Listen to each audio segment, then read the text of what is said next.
Bueno, pues bienvenidos una vez más a libros.fm. Hoy tenemos el episodio número 19 y estamos ya casi finalizando el mes de julio. Estamos a 28 de julio de 2017. Hoy quiero hacer un podcast de esos en los que comento algunos de los fallos habituales que encuentro en los manuscritos que corrijo, ¿no? Entonces hoy quería hablar de 5 latinajos que es fácil encontrar mal escritos. Bueno, ¿y qué son latinajos? Eso es lo primero que deberíamos aclarar.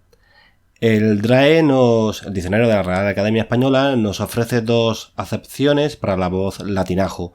Por una parte, latín malo y macarrónico, y por otra, voz o frase latina usada en castellano. Bueno, para que nos entendamos, un latinajo no es sino una expresión latina que usamos no por necesidad lingüística, sino por goce estético. Hay aquí un poquito de maldad, un poquito de ironía, pero lo cierto es que prácticamente para todos los latinajos podríamos utilizar alguna expresión normalizada del lenguaje castellano, ¿no? Pero bueno, siempre queda bien de vez en cuando insertar algún latinajo, ¿no?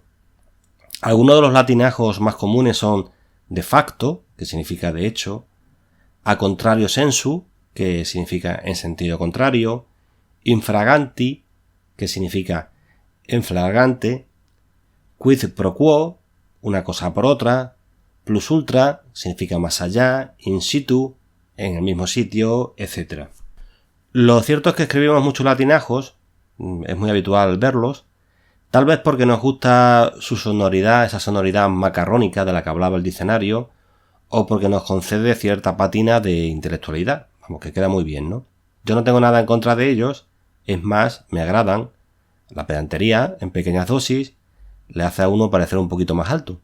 Ahora bien, resulta paradójico que usemos este recurso para exhibir nuestra alta cultura y lo hagamos incorrectamente. Y digamos que ese es el motivo precisamente por el que decidí grabar este podcast, ¿no? Un poco para corregir lo que tendemos a hacer mal, precisamente cuando queremos ganar un poquito de nota, ¿no? Lo que voy a hacer es nombrar a continuación algunos latinajos que suelo leer mal escritos, como decía al principio, y voy a decir la forma incorrecta al principio y luego digo la forma correcta, ¿no? Y por supuesto su significado. Vamos con ellos. El primero sería a grosso modo, que está muy extendido, es casi más fácil leer o escuchar en tertulias y en programas de televisión a grosso modo que la forma correcta, que es grosso modo, ¿no? Y significa a grandes rasgos. Si lo vais a escribir, bueno, ya sabéis que lo ponéis en cursiva, ¿no? Mutatis mutandi, cuando en realidad se escribe y se dice mutatis mutandis, terminado en S, y significa cambiando lo que se debe cambiar. El tercer latinajo sería de motu proprio, y ocurre algo parecido como ocurría con a grosso modo, ¿no? Que es más fácil encontrar en algún texto la voz incorrecta que la correcta, ¿no? Y además aquí hay varias fórmulas incorrectas y las vamos a ver ahora mismo. Una de ellas sería, os voy a decir que la forma correcta es motu proprio, sin la preposición de y significa por iniciativa propia, ¿no? Pero podemos encontrar por ahí de motu proprio, de motu propio o motu propio. Y en ambos casos, en los tres casos, es motu proprio. También el cuarto latinajo sería status quo, que en realidad es statu quo, sin la S final, y significa estado de un asunto en un momento determinado. Y ya para finalizar, la expresión in media res, que en realidad lo correcto sería in medias res, es decir, que falta una S en la palabra media, ¿no? Lo correcto es in medias res, que significa en mitad de la cosa. La expresión in medias res alude también a una técnica literaria que consiste en comenzar una narración no desde el principio cronológico, sino desde un punto de esa narración más avanzado, es decir, que no se empieza desde el principio, narrativamente hablando. Gracias a este salto elíptico, el narrador consigue introducirnos en el medio de la historia, por ejemplo en una conversación entre dos o más personajes, aunque luego, por necesidades del guión y nunca mejor dicho, estoy obligado a retroceder en el tiempo para explicar el contexto de dicha escena, ¿no? Bueno, y no por autobombo ni por vanidad, sino porque me ha costado encontrar algunos de los publicados en el blog Narrativa Breve. Rescato como ejemplo de narración que comienza in medias res, un cuento mío que se titula Una noche con Jack Kerouac. El cuento parte con una breve descripción y a continuación hay una escueta referencia a dos personajes que son completamente desconocidos para el lector, obviamente porque el cuento acaba de comenzar, ¿no? Y luego vendrá un proceso temporal que nos permite aprender quiénes son los dos personajes en cuestión, de dónde vienen, y vienen precisamente de un club de jazz, y a dónde van. Y como buenos beatniks beatnik vagabundos que son, pues no lo saben ni ellos mismos, ¿no? Si el cuento no utilizara el recurso de in medias res, bien podría comenzar en el 9º o incluso en el 10º párrafo, ¿no?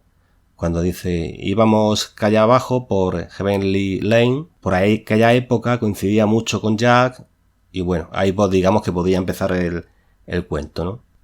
Una última anotación, y es que se recomienda escribir los latinajos en cursivas o con comillas en caso de que no dispongamos de las cursivas, ¿no? Si no sabes cómo se hace esto, os voy a dejar un link en el que lo explico, ¿no? Que se llama cómo usar, el post se llama cómo usar la letra cursiva cuando no la tenemos a mano, cuando no disponemos de ella, ¿no? Bueno, y nada más por hoy. Espero que os haya quedado claro las formas correctas de estos 5 latinajos, que para mí es muy habitual verlos escritos o escucharlos en la radio, en la televisión, en la calle, etcétera, ¿no? Entonces, como decía al principio, conviene, ya que los vamos a utilizar innecesariamente, yo ese innecesariamente lo pondré en cursiva, ¿no?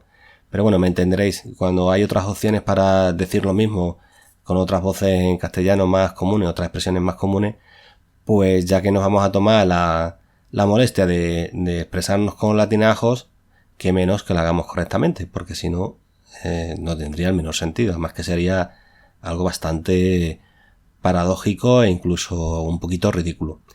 Nada más por hoy, os agradezco vuestra atención y eso, os emplazo a que sigáis escuchando los podcasts literarios de literatura.fm o de libros.fm, y si queréis solicitar mis servicios como corrector de estilo, bueno, pues podéis hacerlo mediante el formulario de contacto de cualquiera de los blogs en los que vengo trabajando desde hace tiempo, ¿no? Bien sean narrativabreve.com, escribirycorregir.com o correccionyestilo.com, que es un blog que está dedicado precisamente al tema que hemos tratado aquí, el de la corrección lingüística. Y nada más, espero os deseo unas felices vacaciones si tenéis la posibilidad de iros, y si no, pues bueno, a disfrutarla como mejor podéis. Un saludo para todos y muchas gracias por escucharme.